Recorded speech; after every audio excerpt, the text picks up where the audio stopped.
Today, on my midlife crisis, I built a comedy club in my studio apartment. Oh, I am so happy. I'm so happy. Oh, what do you mean you have a comedy club? What does that mean? I made my own comedy. We're probably, we're probably getting a noise complaint. Hey. Oh, thank God, dude. Wow, you got a grip on you, man. This is crazy. I know. Oh, all right. I put my pants back on because, the whole video like that, that's obnoxious. So, truth be told, I am actually, I'm left-handed, so it's really hard for me to drink coffee with my right hand. Is this a good shot? Just like a crotch shot of me doing this whole interview? I'd rather have it be above the crotch. So if you guys have been following my midlife crisis journey, I'm enjoying like the freedom, I guess. It's been when I was doing healthy junk food, we spent every day together. I don't think there was rarely 360 days out of the year. So you got to imagine now that that's gone. First of all, you go through a ton of detoxing from that because that is intense to just have that go away. I can see why things are going pretty cuckoo, because who wouldn't go cuckoo after just getting stripped of that and then just having to move on, right? So I find this new chapter to be extremely cleansing in the fact that I'm just kind of experimenting. Expectation, reality. You know what I'm just doing whatever. I don't have a plan. I had no plan to do this. When I left Orlando and I drove just through whatever on that path along the coast, I was like, oh, I love casinos. I was raised gambling. My dad taught me how to play poker at a young age. So thanks, Dad, for that influence. I hit a straight flush on a table game at a casino. Just the bonus alone paid me $4,500. Never in my life have I ever done that. Not even close. I think the best hand maybe be a full house. So I'm like, okay, I got this newfound chunk of cash. What am I going to do with it? I want that money to go directly towards something that could maybe lead into something else. So I was thinking, when I get to Austin, I'm going to use that money to create this, a comedy club in my studio apartment. So without further ado, here we go. Step 1, find the studio apartment. I don't know if I'm going to use that voice, but... So when I first got to Austin, I was literally going to the comedy scene, but also I really wanted to find a more permanent situation. So I kind of just drove around all day looking at different stuff, checked out different apartment complexes that were near stuff. And then I found this place, this amazing place. Okay, so it had everything I needed. I was just checking off the list. I'm like, every floor of the parking garage, they had charging stations. Check, needed that. Laundry, check. Office space, check. If I want to work in an office. Community space, check. 3 different gyms. I don't even want to go to the gym, but they have that, check. A pool, don't need to go in that, but check. Outdoor grilling areas, check. Here's the thing, all these areas could be areas to film. So it's just okay, my own, a free set. And then I stumbled upon this thing that most people live here don't even know it exists, but there's a rooftop terrace that overlooks the Austin city skyline. And this building actually asked me if I want to produce a show up there.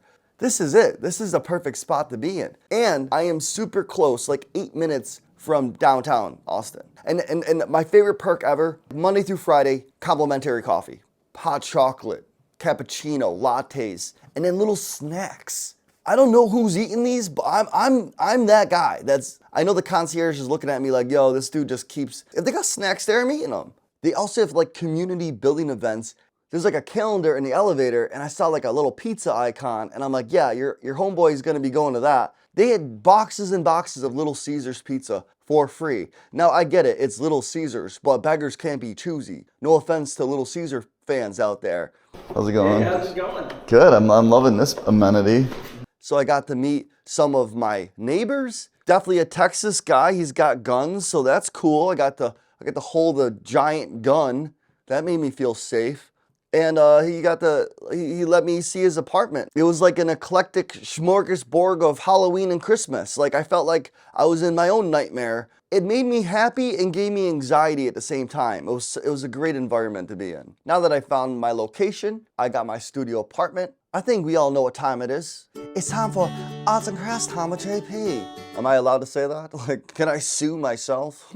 Can you sue yourself? That'd be, bam, I suck.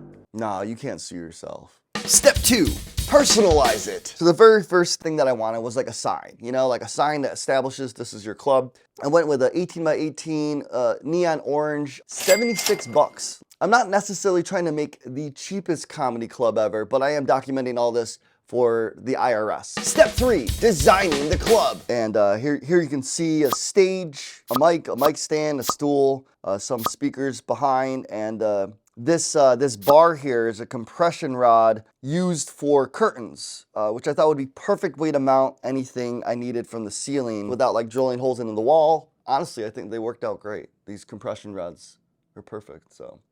For the bed, because it takes up so much space, I knew I had to go the Murphy bed style route. These are like way out of budget, like $1,000 for one of those. And I'm just like lifting the mattress up and putting it against the wall. You don't see the bed, like this bed's right behind me, it's fine. So even though like the stage is like technically part of the studio, I thought it would serve as a dual purpose for being my bed frame and also the stage. But what the stage is, it's called a weathered gray plank MDF paneling that I found at Home Depot. Like the perfect size too. Just to make it even more sturdy, there is a piece of plywood that matches the same size underneath this. You got the paneling and the plywood. Bam, that goes away from the budget now.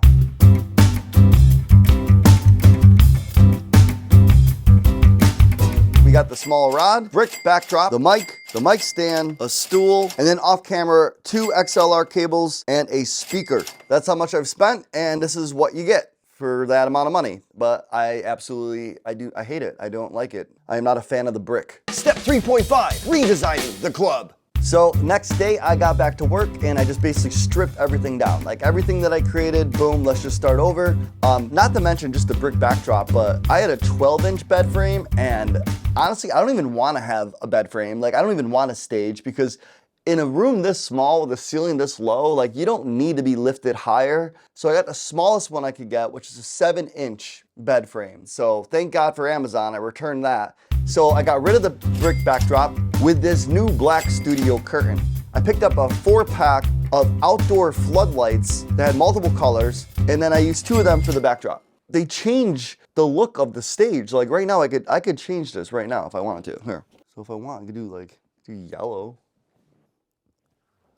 Like now we're getting somewhere, Because like I didn't really have a plan. You got to realize that there's no plan going into this. I just kind of was like, what was the color before? I like this. I like this better. Comment below. The purple's way better, right? I mean, look at the budget. Like where are we at right now with the money? Step 4, add a podcast.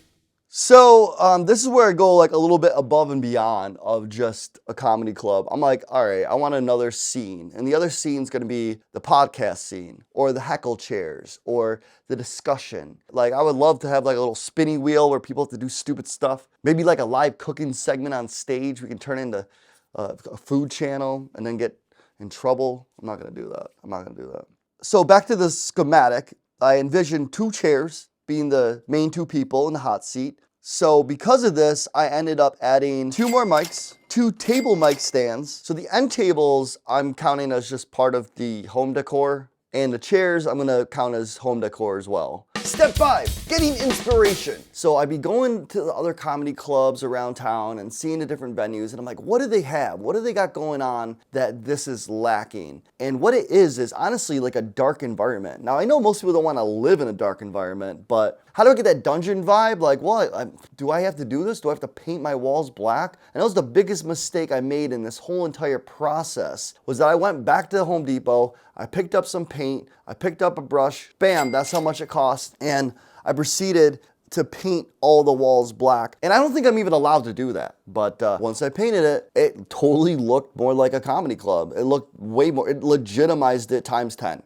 Now for the lighting, I finally got my long compression rods in the mail. That's what I was able to mount my lights on. Spotlight, 2 on the subjects. Boom, done. Wow, dude, that's gonna be so good.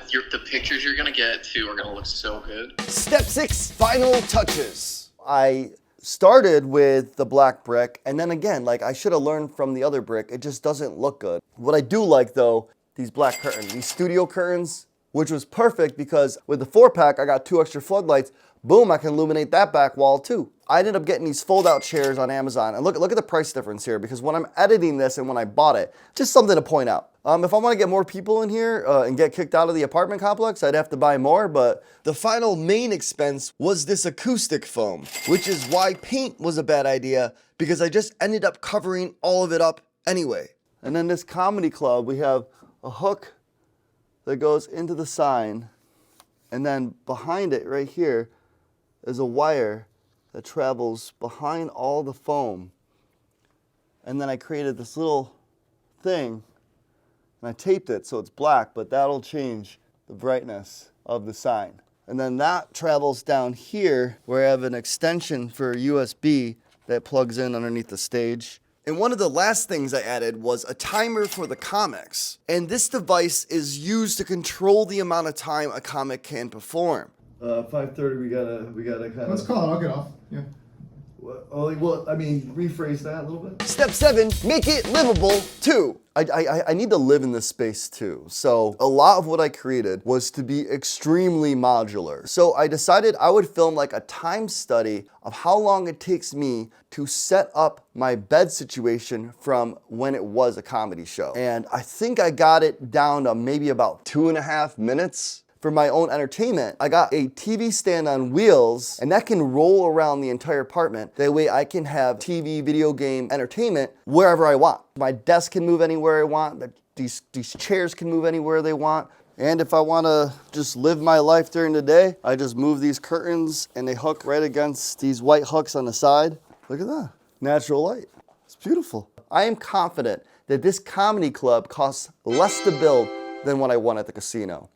So I am super thankful for that giant win at the casino, because that hand in poker created this.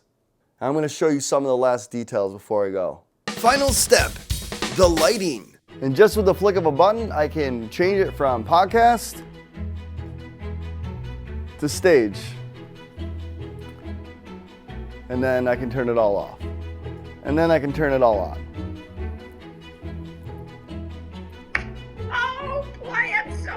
I'm so happy. Ooh. Oh, honey. There is one thing I didn't, I can handle it. There's a serial killer in Austin right now. You mean a person that kills people that live in... There's a friend that went missing. Oh, really? Yeah. Who's your buddy? He's a comedian. How recent? How recent was Like a week he's been missing. this week? Do you see anything? No, there's nobody in. Oh! Oh my God.